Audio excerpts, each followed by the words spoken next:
Olá, começa agora mais uma edição do Giro Nordeste. Estamos em Salvador, na TVE Bahia. Você também pode acompanhar o programa nas emissoras parceiras em todos os estados da região Nordeste, em 2 estados do Sudeste, no Espírito Santo pela TV Educativa e em São Paulo pela TVT. E claro, por nossas redes sociais, YouTube, Facebook e Twitter. A nossa hashtag é Giro Nordeste. Sejam bem-vindas e bem-vindos. A grave situação da Amazônia é o tema do Giro Nordeste de hoje. Nosso convidado é Daniclay de Aguiar, engenheiro agrônomo e porta-voz da campanha da Amazônia do Greenpeace Brasil. Eu sou o Juraci Santana, da TVE Bahia, e vamos participar do programa de hoje em seus respectivos estados. Carla Soraya, da TV Ceará, Naná Garcês, da empresa paraibana de comunicação. Henrique Douglas, da TV Antares, no Piauí. Ciro Lucas, da TV Universitária do Rio Grande do Norte. Daniele Ferreira, da TV Aperipê, em Sergipe. Estela Mari Saldanha, da TV Universitária do Recife. E Marcos Saldanha, da Rádio Timbira, no Maranhão. Eu quero agradecer a todos pela participação e vamos iniciar nossa rodada de perguntas aqui pela Bahia. Daniclay, a devastação da Amazônia que está acontecendo agora é o pior momento da nossa história? E outra coisa, quem são as pessoas e empresas que estão ganhando com essa devastação toda? Seja muito bem-vindo. Boa noite a todos, boa noite a todo o Nordeste. Uma satisfação falar com a região. Infelizmente, esse, sem dúvida nenhuma, é desde 2012 o pior momento que a gente está vivendo. Em 2012, a gente conseguiu mostrar ao Brasil e ao mundo que a gente era capaz de controlar o desmatamento na região. E, infelizmente, desde lá, a gente vem num crescente de desmatamento e, nos últimos 2 anos, uma explosão, né, do desmatamento na região. E essa é uma tendência em que poucos ganham, né? A maioria perde. O desmatamento ele acaba favorecendo aqueles que concentram a terra, aqueles que concentram a riqueza. Então tem muito pouca gente ganhando e muita gente perdendo. Nós somos mais de 20 milhões de pessoas na Amazônia e desses mais de 20 milhões, a maioria não ganha com o desmatamento. Tá certo, uma conta que não fecha. Muito obrigado, Daniclay. E nós seguimos agora para Fortaleza. Quero chamar Carla Soraya, da TV Ceará. Olá, Juraci, colegas de bancada virtual, ao público que nos acompanha e meu cumprimento também ao nosso convidado de hoje. Daniclay, em 2018, você deu uma declaração dizendo que o Brasil não sabia o que fazer com a Amazônia, que ainda não tinha destruído por completo porque ficava constrangido diante do mundo. O atual governo te fez mudar de ideia? Esse governo já decidiu o que fazer com a Amazônia, ou seja, negociar com garimpeiros, com madeireiros, com mineradores, com outros exploradores que se aproveitam do tamanho da Amazônia e também da falta de fiscalização? Quer dizer, cada um deles faz uma interpretação diferente, né, para se aproveitar da Amazônia e das nossas riquezas. Olha, eu mantenho a declaração que eu dei porque a gente, de fato, como país, como sociedade, ainda não decidiu o que fazer com a região, né?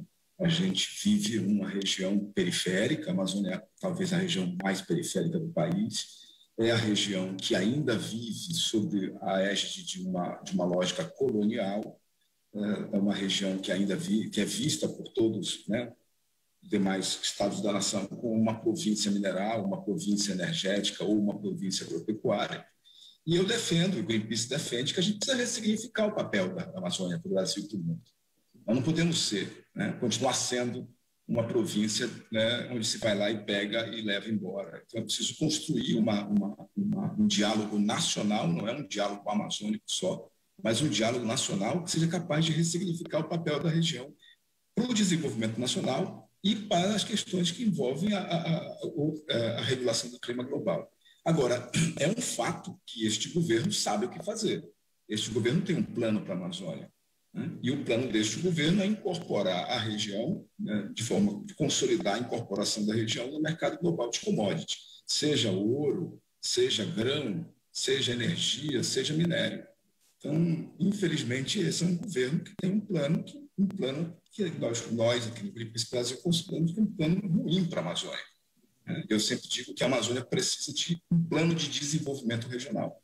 Não é possível discutir o futuro da Amazônia sem discutir um plano de desenvolvimento regional. sem discutir ciência, tecnologia e inovação. Nós precisamos de um plano de ciência, tecnologia e inovação para dar este salto, né, para o futuro. Do contrário, a gente vai continuar consumindo a região tal como a gente fez, né, com a Mata Atlântica.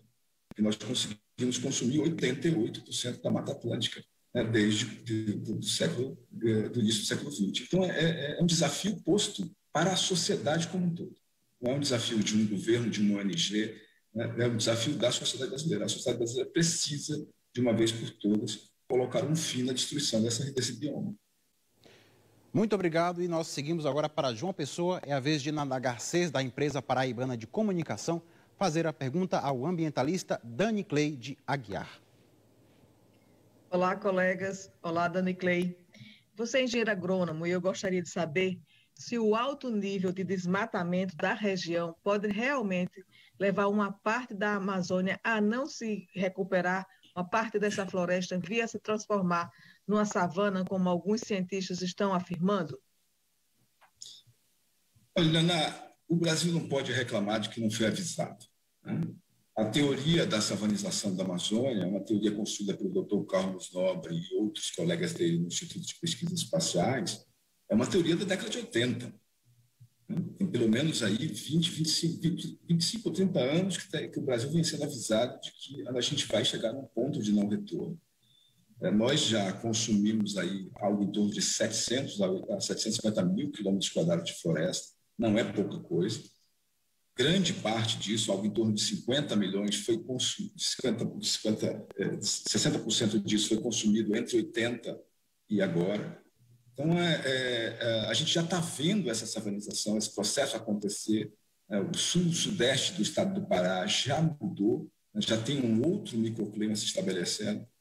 A ciência brasileira já tem um conjunto robusto de evidências de que a gente já tem um processo em curso. Não é possível precisar o ano, o dia, o mês, mas é possível dizer que isto vai acontecer, porque já tem sinais e evidências concretas. Então, é fundamental que, diante destas evidências, o país tome uma decisão de construir um outro rumo para a região. Sobretudo em função da importância que a região tem para a regulação climática global e a regulação climática do próprio país. A Amazônia é detentora dos chamados rios voadores. Boa parte das chuvas que se formam na Amazônia, que vem da massa, da umidade que se forma na Amazônia, acaba caindo em forma de chuva no centro-oeste brasileiro, no sudeste brasileiro, contribui para toda a economia dessas regiões. Então, é fundamental que a gente olhe para a região com outro olhar, né, e reconheça os serviços ambientais que ela produz, não só para quem mora nela, mas para todo o país e para o resto do mundo. Então, é crucial ouvir a ciência, né? E, infelizmente, esse é um governo que nega a ciência. Esse não é um governo que ouve a ciência. E a gente já viu o que acontece quando se nega a ciência, né? Temos várias experiências ao redor do mundo, no próprio país, né? Historicamente, a gente tem várias catástrofes, vários desastres que aconteceram em função desse negacionismo da ciência.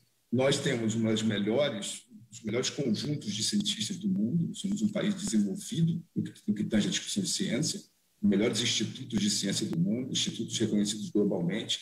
Então, não é possível, é inadmissível que um governo de um país que tem um conjunto tão bom de cientistas não resolva não ouvi-los.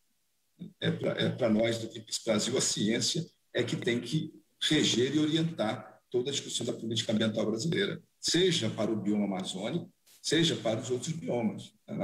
Assim como não é possível aceitar mais o desmatamento da Amazônia, também não é possível aceitar a destruição da Caatinga, da Mata Atlântica, do Pantanal, do Cerrado ou dos Pampas. É preciso ouvir a ciência e entender como conviver com esses biomas. Eu acho que o Nordeste brasileiro, ao longo das últimas décadas, deu esse recado, né? Passamos do combate à seca para a convivência com o semiárido.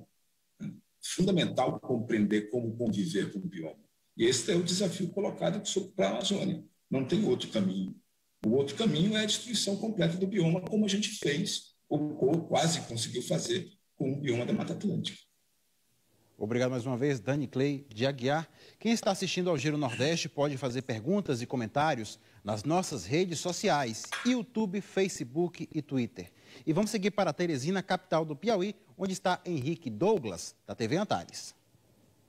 Saudações a todos da bancada, saudação ao nosso convidado, saudação a todos que estão acompanhando o programa em todo o Brasil, especialmente aqui em Teresina. Danicley, aqui no Nordeste, por muito tempo, a sociedade, as eleições, a forma das lideranças políticas, as políticas de Estado, inclusive, festas e comemorações e quase tudo que se referia ao desenvolvimento dos municípios viviam sob o jugo do coronelismo.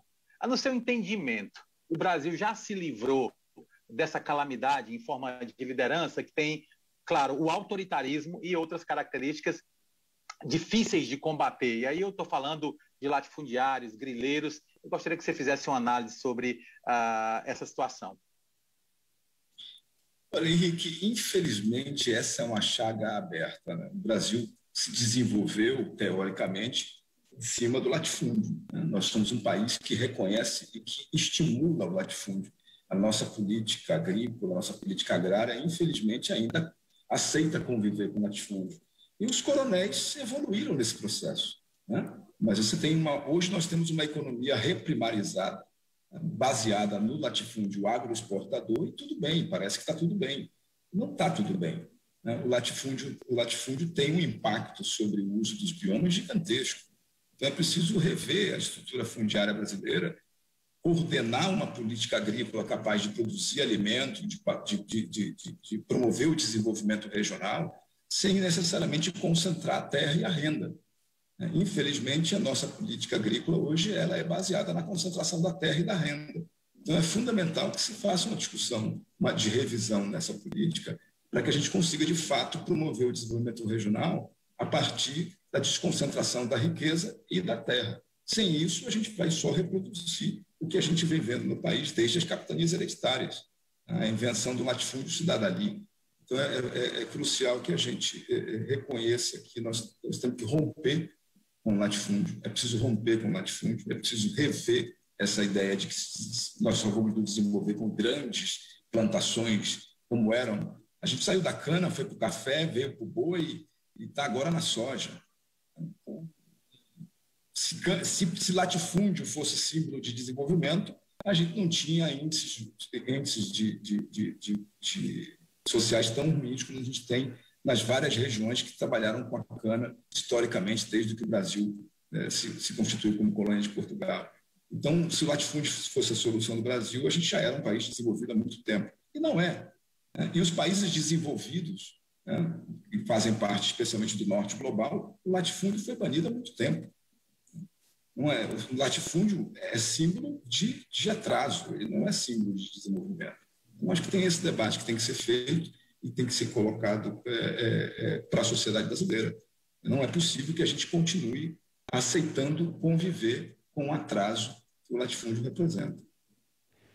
Tá certo, e vamos seguir agora para Natal. Temos muitos assuntos para tratar com Danicley de Aguiar. Quero chamar agora Ciro Lucas, da TV Universitária do Rio Grande do Norte. Boa noite, Juraci. Boa noite, colegas. Danicley, esse governo parece ter uma política de desregulamentação total das instituições de combate, de proteção ao meio ambiente, e está voltando a uma visão de mundo sobre a Amazônia lá de 40, 50 anos atrás, que o regime militar pensou para a Amazônia, né? Não me parece que esse governo vai mudar de opinião sobre como tratar a Amazônia ou mesmo outros biomas, como você bem falou, da questão do Cerrado, da Caatinga. Então, e os resultados disso a gente está vendo nos números de desmatamento, né? Possibilidade, inclusive, de afetar o regime de águas do país.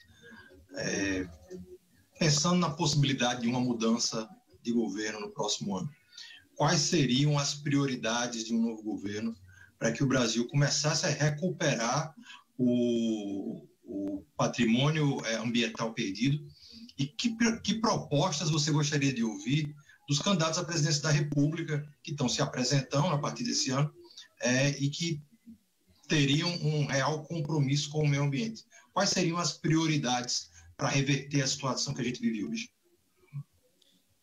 Ciro, esse é um governo que decretou uma cruzada contra o meio ambiente. O meio ambiente virou o inimigo de tudo, o meio ambiente é o entrave de tudo. Não é verdade. Esse é um governo que propõe a desregulamentação da economia brasileira. Vai virar um vale-tudo.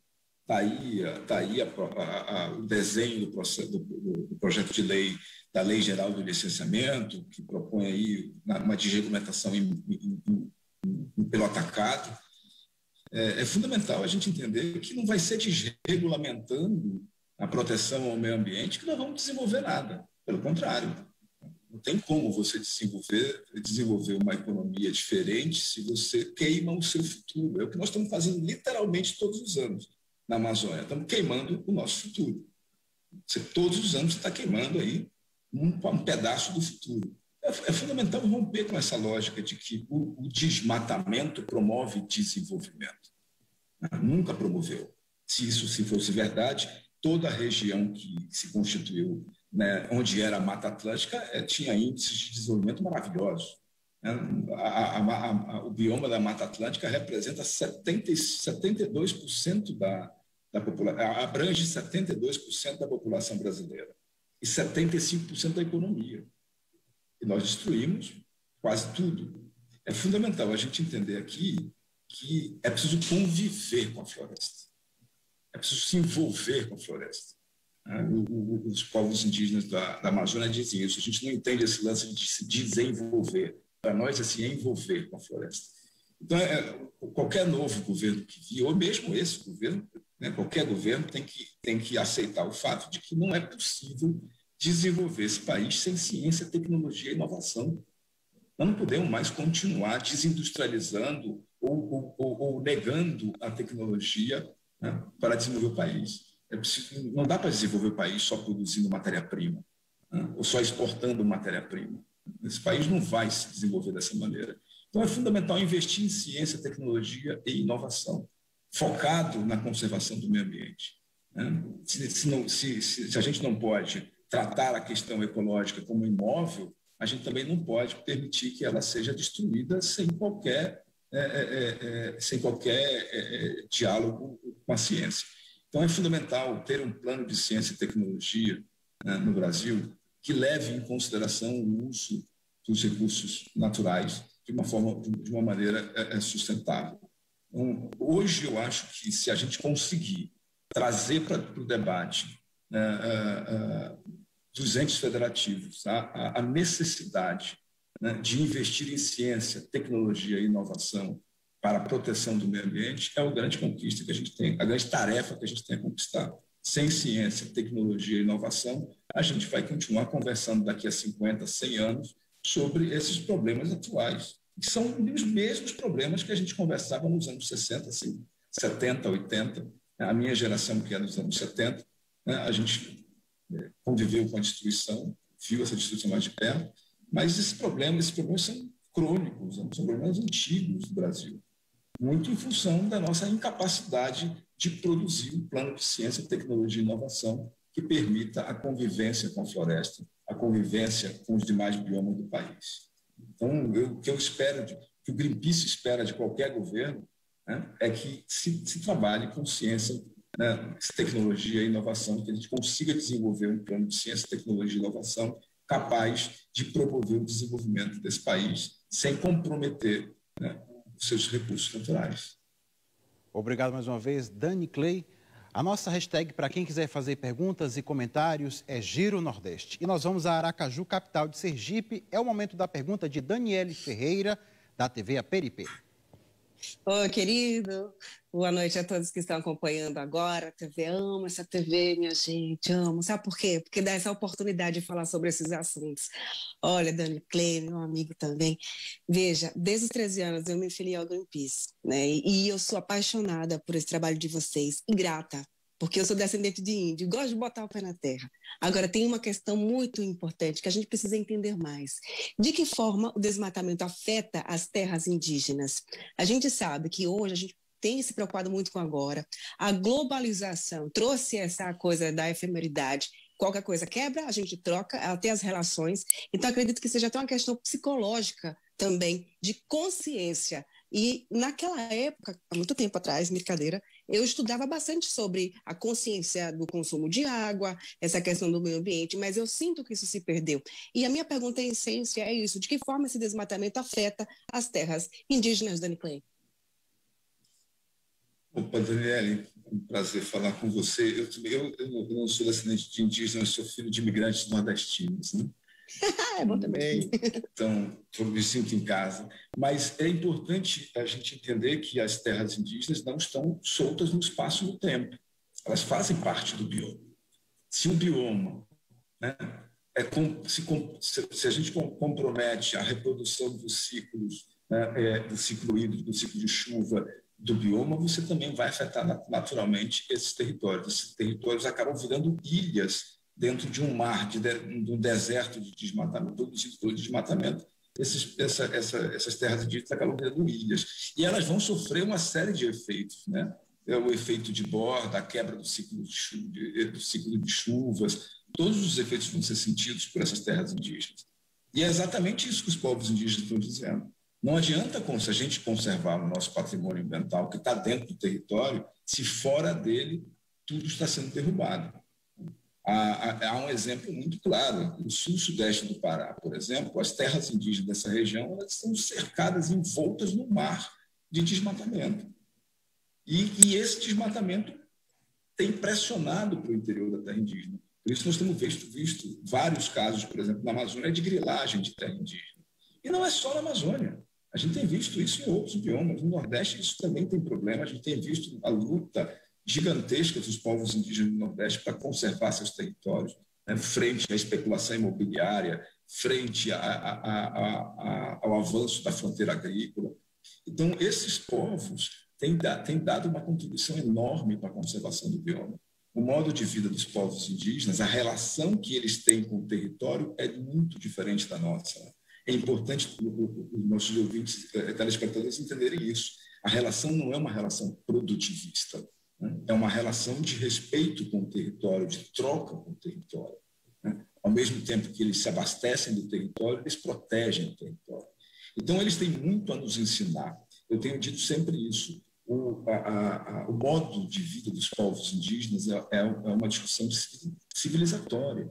A gente precisa aprender com esses povos. São 10 mil anos, só na Amazônia, por exemplo, são 10 a 11 mil anos de convivência com a floresta. Esses povos passaram 10 mil anos convivendo com o território.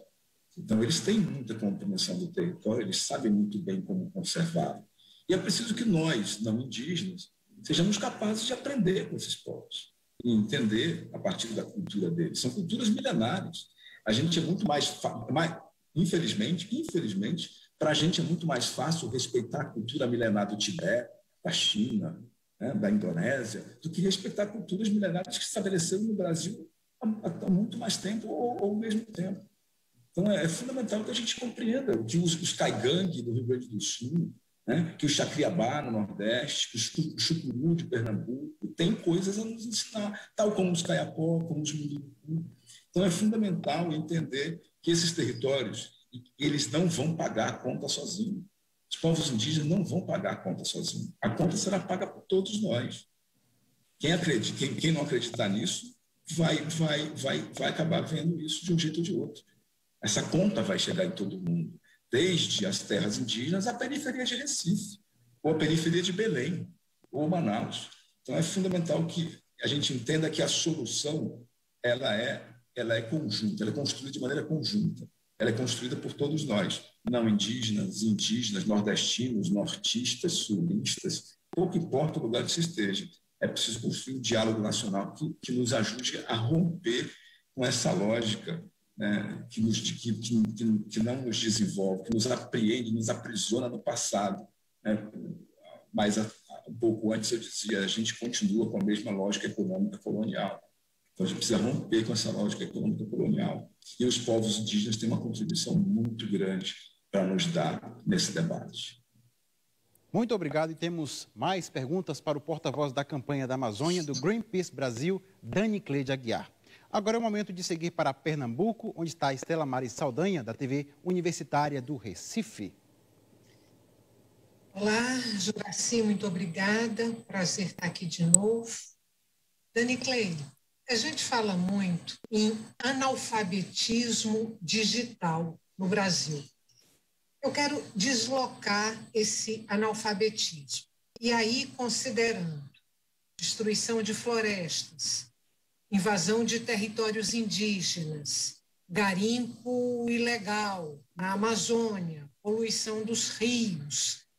Eu te pergunto se nós somos um país analfabeto do ponto de vista ambiental. E se somos, se o Greenpeace tem um pouco esse papel de alfabetizador.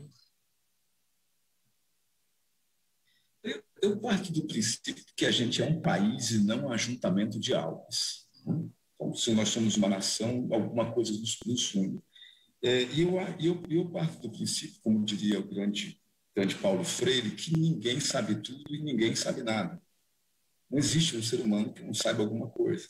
Então, a nossa tarefa não é alfabetizar. A nossa tarefa é informar, é comunicar, é ajudar com o processo de reflexão, é construir o saber de forma conjunta, né? Então, a gente também aprende no Greenpeace com os povos indígenas, com as comunidades tradicionais, com os nossos saberativistas, com o nosso doador. O nosso doador também nos ensina.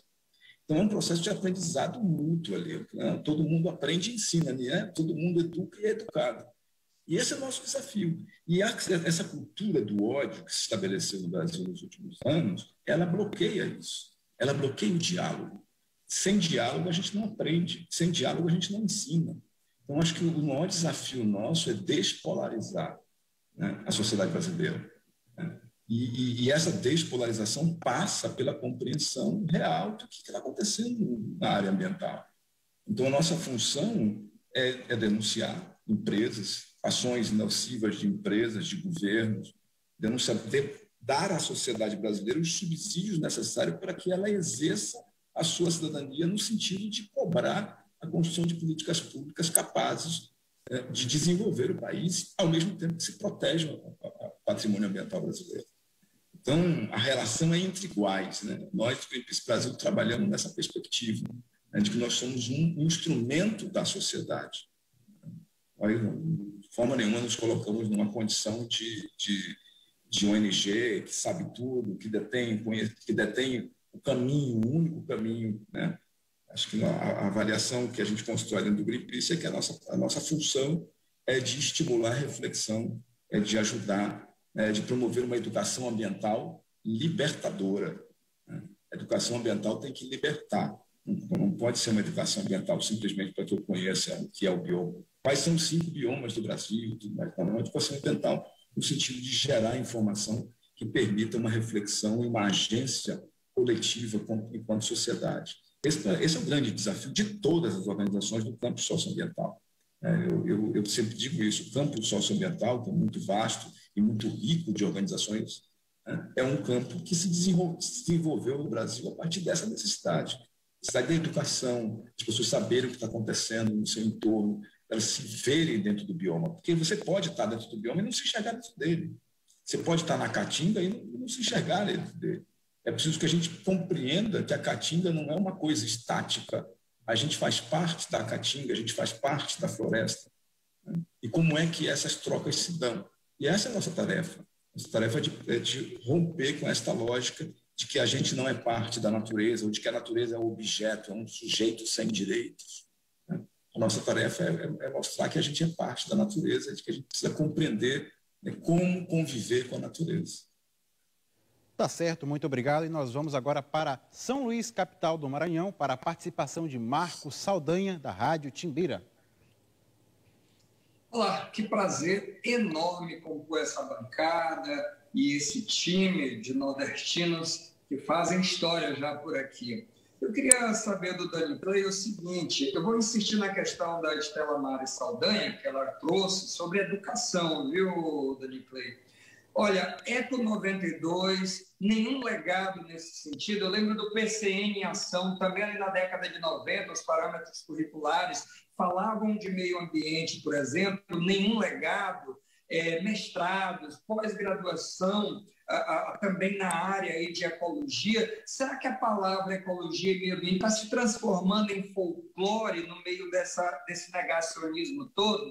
Ou seja, qual o papel da escola? Que falhas e que acertos a escola tem tido exatamente nesse processo de educação? Será que ela não tem legitimado exatamente o crime ambiental mais do que formado consciências e cidadania em relação à questão da destruição ambiental? Eu queria sua análise aí sobre o papel da escola e da educação desde os anos 90 até hoje.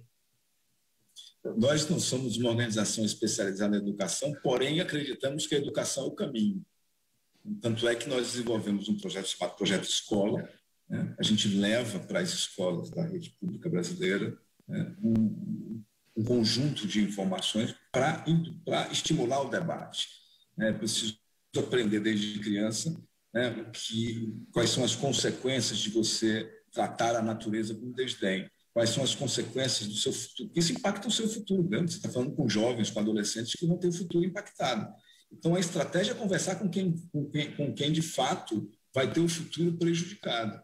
A sensibilizar essa geração, que é chamada geração millennium, sensibilizar essa geração é fundamental, é estratégico. E a gente tem feito isso, trabalhado nesse sentido, né? De levar para dentro das escolas brasileiras o debate da questão ambiental. Como fazer esse debate, como incidir politicamente, né, nessa discussão. Então, é importante que a gente olhe para a discussão da educação ambiental para além desse pacote que a gente teve. Assim, né, todos nós que temos essa idade aqui que nós temos, nós sabemos o que foi educação ambiental. Né? Um pacotezinho, uma coisa tímida, com pouca reflexão, com pouca consciência política. A educação ambiental é muito mais do que saber qual é o nome dos 5 biomas brasileiros. A educação ambiental é muito mais do que saber que floresta é importante, né, para a regulação do clima. A educação ambiental tem um componente muito importante na discussão econômica, inclusive, do Brasil. Mas eu acredito muito nessa discussão de que a escola, de fato, é um espaço de incidência política importante e que tem que ser trabalhada, né, por todos nós, seja por nós, ou organizações do campo socioambiental, seja pelas organizações do campo indigenista, né? Essa aproximação com a natureza, ela é crucial. E aí a gente tem também, eu sou um otimista, viu, Marcos? Eu acho que a gente, como sociedade, avançou, né?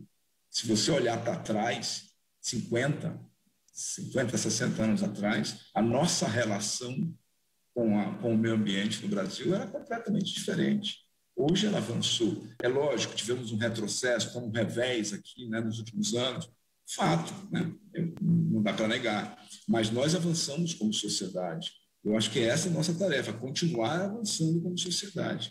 Não permitir que esse negacionismo, né, que essa cegueira política que se estabeleceu no país continue comprometendo os avanços que a gente teve. Nós temos um dos melhores conjuntos, um melhor marco legislativo de proteção ambiental do mundo. Isso é uma conquista da sociedade brasileira, isso não é uma dádiva de nenhum governo.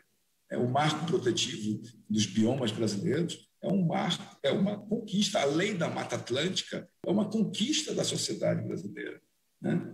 O reconhecimento da Mata Atlântica e da Amazônia como patrimônio ambiental de todos os brasileiros, colocado na Constituição de 88, é conquista da sociedade, não é dádiva de nenhum político, de nenhum prefeito, de nenhum governador, de nenhum presidente.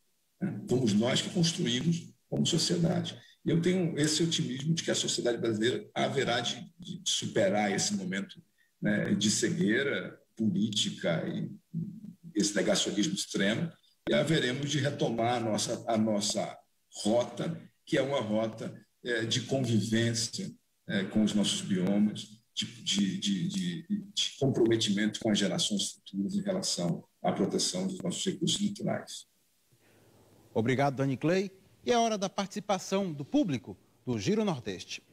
Ana Flávia Nóbrega enviou a seguinte pergunta: em uma sociedade mediatizada e conectada, a que se deve esse desconhecimento da realidade da região amazônica pelo restante do país? Flávia, a gente é uma sociedade hiperconectada hoje, né? Tem sendo bombardeado de todos os lados de informação, né? E a gente tem uma tarefa hoje, nós que trabalhamos com a questão ambiental, tem uma tarefa de traduzir da forma mais simples possível o debate, porque nós estamos concorrendo com um conjunto enorme de informação, né? Então, hoje tem essa discussão que a gente precisa fazer, que é de construir, né, uma comunicação, né, mais rápida com a sociedade, né, e garantir que ela tenha acesso ao maior conjunto de informação possível. Então, assim, não é fácil, não é uma concorrência fácil. É difícil você concorrer com esse conjunto de informação que a gente recebe todo dia, das 6 da manhã, quando acorda, às 10 da noite, quando vai dormir. Então, nós que trabalhamos na luta, né, na defesa do meio ambiente, temos que nos reinventar todos os dias, né, no sentido da comunicação, de fazer com que a nossa comunicação, que a nossa mensagem consiga varar aí todo esse muro de informação que se constrói, inclusive as fake news, que infelizmente se espalharam, né, dentro do ambiente das redes sociais e que impedem as pessoas de enxergar muitas vezes a verdade, né? O sujeito fica brigando contra a realidade. Não, o desmatamento na Amazônia não é tão grande assim. Você tem lá 10 mil quilômetros quadrados de floresta, né, desmatada num ano, e o sujeito fica dizendo que isso é um número pequeno. Por quê? Porque você tem um bombardeamento das fake news, que eu acho que as fake news atrapalharam bastante, né, e continuam atrapalhando bastante o avanço dessa consciência ambiental, que essa trajetória de conscientização ambiental que a gente vinha vindo nos últimos 30 anos. E é cada fake news que a gente encontra por aí, inclusive sobre o Greenpeace, por exemplo, eu vejo cada absurdo pela internet. Dani Clay, obrigado mais uma vez. Esta entrevista está sendo exibida por televisões e rádios públicas. Vamos a mais uma pergunta daqui da Bahia para o ambientalista Dani Clay de Aguiar. Dani Clay, como o mundo está vendo a devastação da Amazônia neste momento e que tipo de ações concretas podemos esperar de outros países para nos ajudarem na preservação desta que é a maior floresta tropical do mundo? Olha, Júlia, eu acho que o mundo já entendeu, né, que a gente vive uma crise climática. O Brasil também entendeu. Nós vivemos uma crise de limites ecológicos, nós estamos vivendo uma crise global. Todo mundo já entendeu. Todo mundo, né, compreendeu também, na comunidade internacional, que a Amazônia tem um papel crucial nessa discussão, né, como regulador do clima, não só como a maior floresta tropical do globo, não somos qualquer, né, não é um pedaço de floresta qualquer, é a maior floresta tropical do planeta. Então, a comunidade internacional já compreendeu o tamanho da importância da Amazônia. É preciso agora compreender como colaborar com essa discussão, né? Como colaborar com o desenvolvimento, com a substituição da que a gente chama aqui da economia da destruição por uma economia que preze pelas pessoas e que preze pelo meio ambiente. Esse é o nosso grande desafio. Nós vamos ter que sentar na mesa com a comunidade internacional, porque é fato que nós somos um país soberano e que a Amazônia pertence ao Brasil. Isso é um fato. Mas é fato também que ela é importante para a regulação climática global. Nós não podemos ignorar isso. Nós vamos ter que nos relacionar com o resto do mundo em função dessas questões. Assim como a gente se relaciona em função da produção de grão, de outras coisas, né? Então, assim, é crucial que a gente entenda que a gente não vive no mundo sozinho. Então, o desafio é como construir uma relação com a comunidade internacional que nos permita construir uma estratégia, desenvolver uma estratégia de conservação da Amazônia, que, ao mesmo tempo, garanta também, né, o desenvolvimento dessas cidades, das pessoas que estão aqui, né? Não é possível ignorar isso. Nós temos mais de 20 milhões de pessoas na Amazônia. Nós precisamos construir. E aí a construção passa necessariamente pela substituição, pela contenção da economia da destruição e pelo desenvolvimento de uma outra economia capaz de conviver com a floresta. Eu volto a insistir. O Nordeste nos deu um ensinamento. A convivência com o semiárido, o princípio de convivência com o semiárido demonstra exatamente isso. Não é possível combater a seca, mas é possível conviver com ela. E aí eu acho que esse é o desafio que está colocado para nós em relação à Amazônia. Nós não podemos permitir que aconteça com a Amazônia o que aconteceu com a Mata Atlântica, que nós destruímos praticamente inteira. Não é possível aceitar isso em pleno século XXI. Então, esse é um desafio que está colocado para nós e que a comunidade internacional tem que colaborar, né? Mas a saída para a Amazônia, a construção do desenvolvimento amazônico, ela vai se dar pela sociedade brasileira. Somos nós que vamos conduzir, com a colaboração e com o apoio da comunidade internacional. E isso não é perda de soberania. Aceitar o apoio da comunidade internacional não é perda de soberania. Pelo contrário, é sinônimo de maturidade, de sociedade desenvolvida. Então, acho que tem aí esse desafio colocado e, lógico, que não é um desafio fácil, né? Passa necessariamente por ciência, tecnologia e inovação, passa pela colaboração que universidades, né, e centros de pesquisa de outros países, né, já desenvolvidos têm que dar, né? Passa por toda uma discussão interna também. Mas eu acho que é isso. O papel, a tarefa de proteger, de conservar a Amazônia é nossa. Os demais são forças auxiliares, né, apoiam, mas ela é nossa. E nós temos que aceitar, entender isso. Esse é um desafio e essa é uma tarefa da sociedade brasileira. Não é de governo, não. É da sociedade brasileira. Isso mesmo, Dani Clay. Muito obrigado mais uma vez. Esse bate-papo ótimo, urgente, importante, vai continuar. Nós temos mais perguntas. Vamos chamar novamente Carla Soraya, da TV Ceará. Dani Clay, eu queria pegar exatamente o gancho que você falou. Enquanto não chega essa consciência na sociedade brasileira, a gente tem uma questão internacional que pode ser decidida nos próximos dias, nos próximos meses, porque o advogado britânico Karim Assad Khan assumiu a Procuradoria-Geral do Tribunal Penal Internacional em Haia, na Holanda, e vai decidir se investiga ou não o presidente Jair Bolsonaro por crimes contra os índios, por violar os direitos dos índios durante a pandemia. E aí eu queria que, se possível, você pudesse explicar para o nosso público todos os trâmites, né? O que é que pode acontecer, quanto tempo essa investigação demora, que tipo de punições podem surgir a partir de um julgamento como esse. E uma segunda questão, quem é que está defendendo atualmente os direitos, né, do povo indígena e também da Amazônia, já que as ações do IBAMA, do ICMBio, da FUNAI, até da Polícia Federal estão sendo contestados? Olha, Carla, eu parto do princípio, nós aqui no Greenpeace partimos desse princípio, que a lei é para todos. Então, se o presidente passou por cima de convenções internacionais, ignorou convenções assinadas pelo Estado brasileiro, ele vai ter que responder, né, na instância que for estabelecida isso. Eu acredito, não é uma questão simples, é uma questão complexa, né, você julgar um chefe de Estado por questões relativas a isso, mas os organismos multilaterais, quando construíram os seus instrumentos, construíram pensando nisso, né? Pensando que você não podia ter um sujeito no mundo que resolvesse, né, chegar lá e destruir um patrimônio ambiental que é importante para o país, para o mundo, né? Você não pode chegar lá e tocar fogo no petróleo do Oriente Médio. Haverá consequências. Então, acho que o processo está em curso, né? A gente tem expectativa de uma decisão. Eu creio que, naturalmente, haverá da parte, né, do presidente a se defender, a tentativa de se defender, e eu acho que ele tem todo o direito de se defender, mas haverá também da outra parte, da natureza dos povos indígenas, a denúncia. As organizações socioambientalistas do Brasil têm denunciado sistematicamente o avanço monstruoso de desmatamento, né, desde que o presidente assumiu. Né, já vínhamos num crescente e isso explodiu a partir de janeiro de 2019.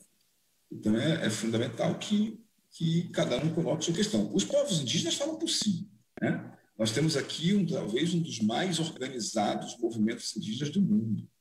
Estamos falando de 305 povos no Brasil como um todo, espalhados por vários biomas. A Amazônia tem 180 deles, e eles têm confederações, né, suas organizações locais. O Nordeste tem a sua organização, né, o Sul também, o Centro-Oeste, a Amazônia, e eles todos se reúnem numa grande articulação dos povos indígenas do Brasil, que é a PIB, que é quem, de fato, conduz, né, todo o processo de defesa, né, dos direitos indígenas no Brasil. E é um fato hoje que a gente também vive uma cruzada anti-indígena. a proposta dos que hoje ocupam o poder no Brasil, o poder central, é uma proposta de integracionista, uma proposta do século passado. Não é possível que a gente não consiga respeitar os direitos dos indígenas invocando o atraso. Quem decide de como vive são os povos. Quem decide como querem viver são eles. Eles não são obrigados a viver conforme seus direitos, seus costumes e suas tradições. Eles têm o direito de viver conforme seus costumes e tradições. Eles não são obrigados a viver assim. A Constituição não diz que eles são obrigados. Então, há uma subversão da Constituição, da narrativa constitucional, uma tentativa de dizer que os indígenas brasileiros são obrigados a viver, sabe, sem desenvolvimento, sem tecnologia, o que é uma farsa também, porque os povos indígenas no Brasil já se inseriram na discussão tecnológica, muitos usam seus telefones, muitos usam computador, muitos deles estão nas universidades, são doutores, são mestres, são professores.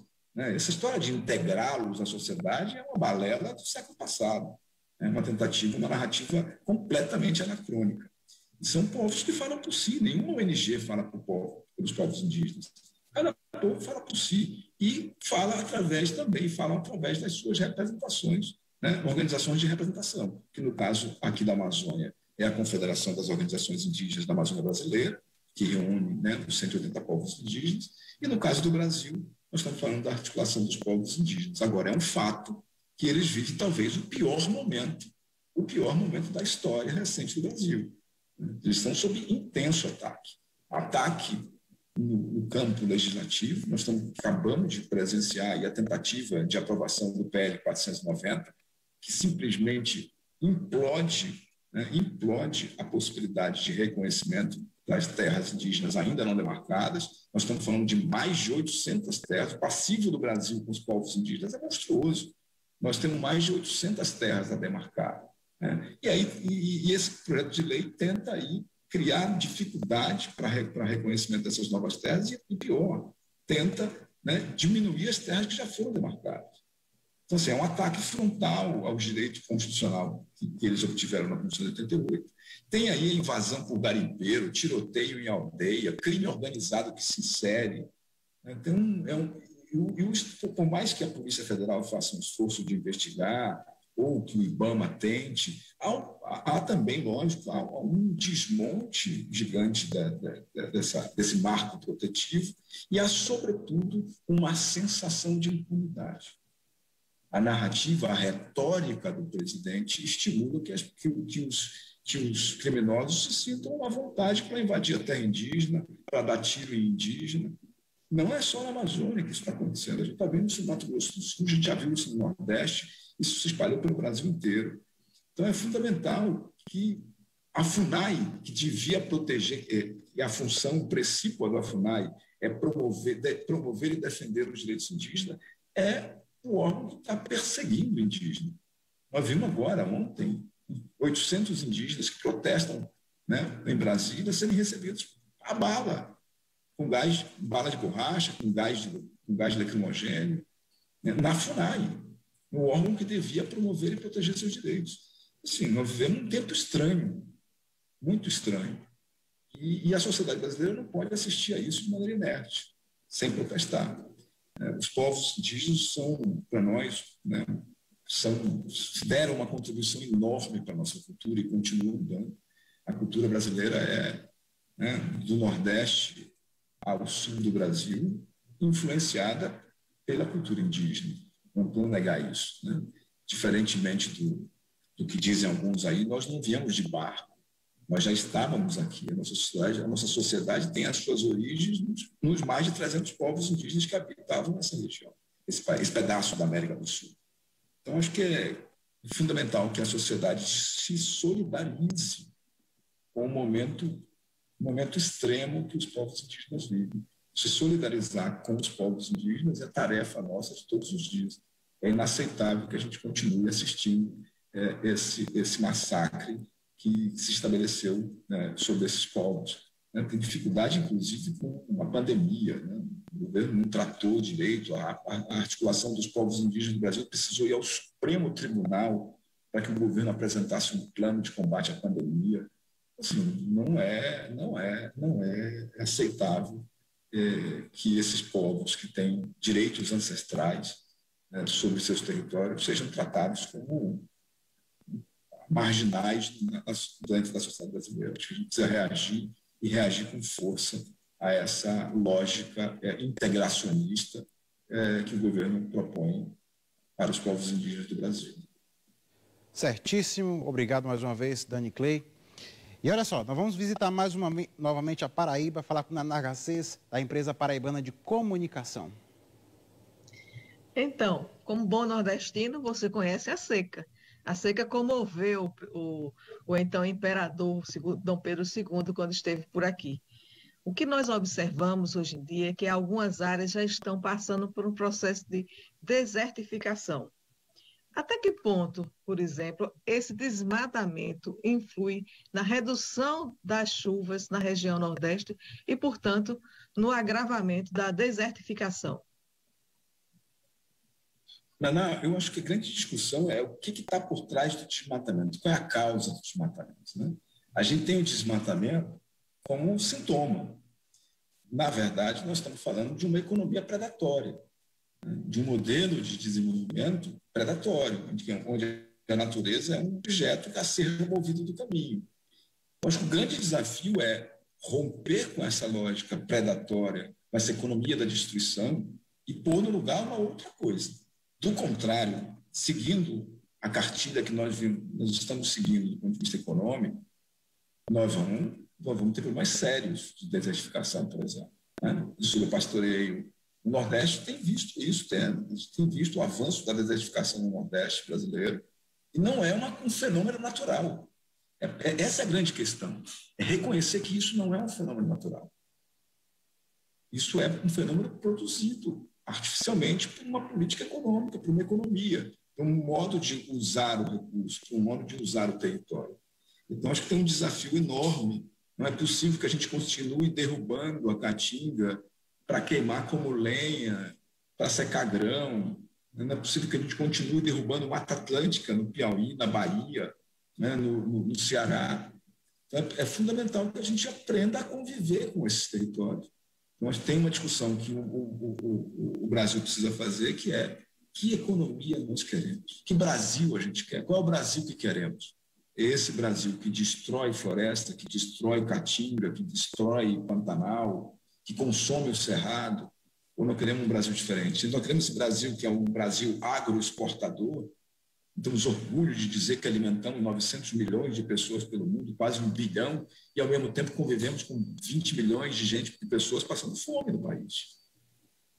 Como é que você pode alimentar 900 milhões de pessoas fora das suas fronteiras e conviver com 20 milhões passando fome dentro das suas fronteiras? Essa é a economia que a gente tem. A economia que perpetua a pobreza, que promove a pobreza, né? Então, assim, romper com essa economia é a tarefa principal do curtíssimo prazo. Do contrário, nós vamos ver o avanço da desertificação, nós vamos ver o avanço do desmatamento, vamos ver o avanço das secas, da perda da matriz hídrica. Não temos, ninguém imaginava, por exemplo, a perda de rios, né, na Amazônia. Estão perdendo, alguns rios menores estão se secando, estão se oriando. Isso é fruto dessa política que suprime, né, floresta e destrói o bioma. Então, acho que o grande debate a ser conduzido, seja no semiárido, seja na zona da mata, no Nordeste, seja na Amazônia, é um debate de que outra economia. É possível outra economia, é possível um debate. Nós não podemos mais aceitar que o debate econômico seja feito só por economistas. Nós precisamos parar com esse negócio de economia. A economia é um negócio à parte, a gente não discute. Não, ela foi retirada do debate político. Nós, enquanto sociedade, precisamos discutir economia. Política econômica, macroeconômica, plano de desenvolvimento. Nós não podemos ficar alheio a essa discussão, que é o que, infelizmente, aconteceu nos últimos 25 anos. Não, a sociedade não precisa discutir economia. Deixa aqui que o Paulo Guedes discute, deixa aqui que o Delfim Neto discute.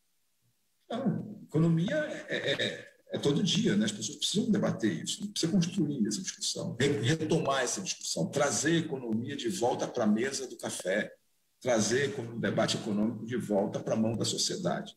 Eu digo sempre isso, nós precisamos romper com a ditadura dos economistas. Não é só economista que pode falar de economia. O povo precisa falar de economia.